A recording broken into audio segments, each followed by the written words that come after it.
Patriotes.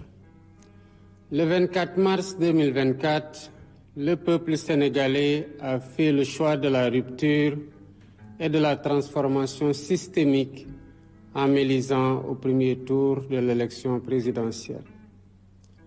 Ce scrutin historique, tenu dans un contexte de recul de nos droits fondamentaux les plus élémentaires, fut imposé par un peuple debout, un peuple qui a préféré le courage à la résignation.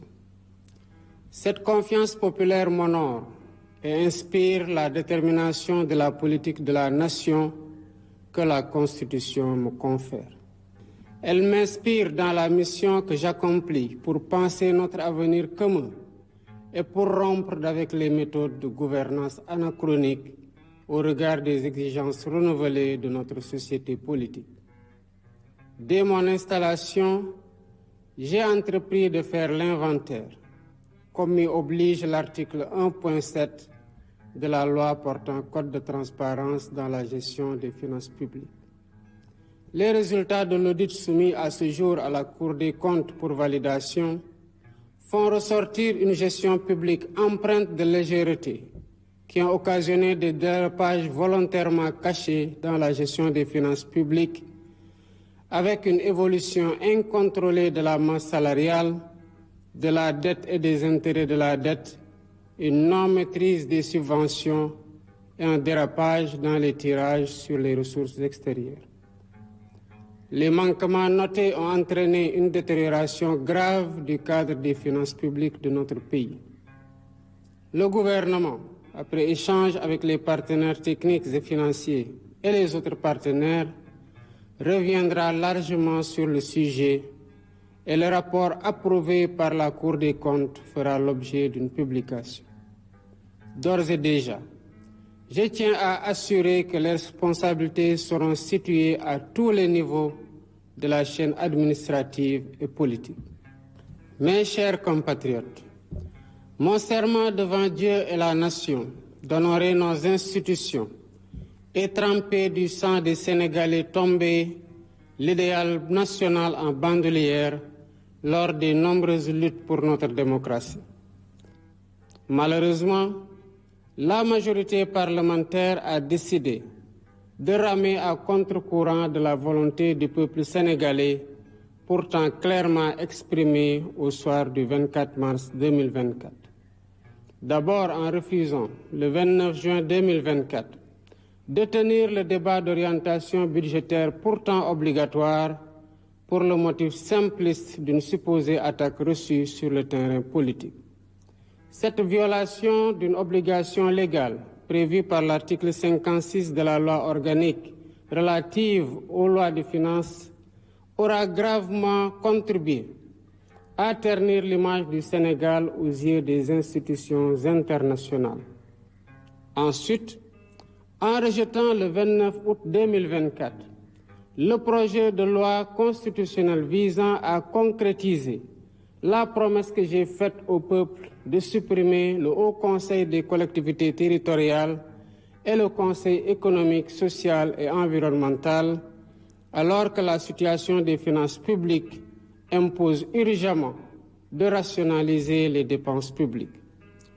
Enfin, en allant jusqu'à l'usurpation des prérogatives constitutionnelles du président de la République pour fixer une date pour la déclaration de politique générale en violation flagrante de l'article 84 de la Constitution et de l'article 97 de la loi organique portant règlement intérieur de l'Assemblée nationale, sans parler de la menace d'une motion de censure que cette majorité fait planer sur le gouvernement.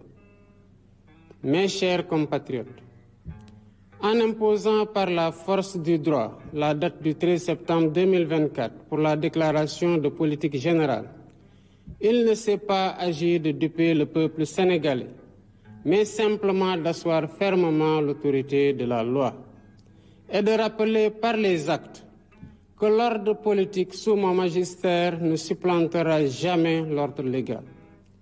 Il y allait donc de mon devoir juridique, éthique et moral de ne céder la moindre parcelle de tolérance aux contenteurs de la loi. J'en ai donc conclu que le gage d'une collaboration franche avec la majorité parlementaire dans le seul intérêt du peuple sénégalais était une illusion. Celle-ci ayant décidé de se détourner du peuple pour promouvoir le culte du blocage et ainsi entraver la mise en œuvre du projet sur la base duquel j'ai été élu. Voilà pourquoi, en vertu des pouvoirs qui me sont conférés par l'article 87 de la Constitution, et après avoir consulté le Conseil constitutionnel sur la bonne date, le Premier ministre et le Président de l'Assemblée nationale sur l'opportunité, je dissous l'Assemblée nationale. La date des élections législatives est ainsi fixée au dimanche 17 novembre 2024. Je dissous l'Assemblée nationale pour demander au peuple souverain les moyens institutionnels qui me permettront de donner corps à la transformation systémique que je leur ai promise. Aujourd'hui, plus que jamais, l'heure est venue d'ouvrir une nouvelle temporalité à notre quinquennat. L'article 3 de notre Constitution rappelle que la souveraineté nationale appartient au peuple. Ce faisant, le peuple est invité à reprendre ses titres d'habilitation et à décider souverainement si l'Assemblée nationale doit refléter les aspirations profondes de changement qui se sont exprimées au soir du 24 mars 2024 ou si elle doit demeurer encore le dernier avatar bloquant d'un régime déchu. En tout état de cause, le gouvernement garantit la bonne organisation des élections et l'expression libre et démocratique du choix du peuple et que le meilleur gagne. Vive la République, vive le Sénégal. Mbokki Sénégal.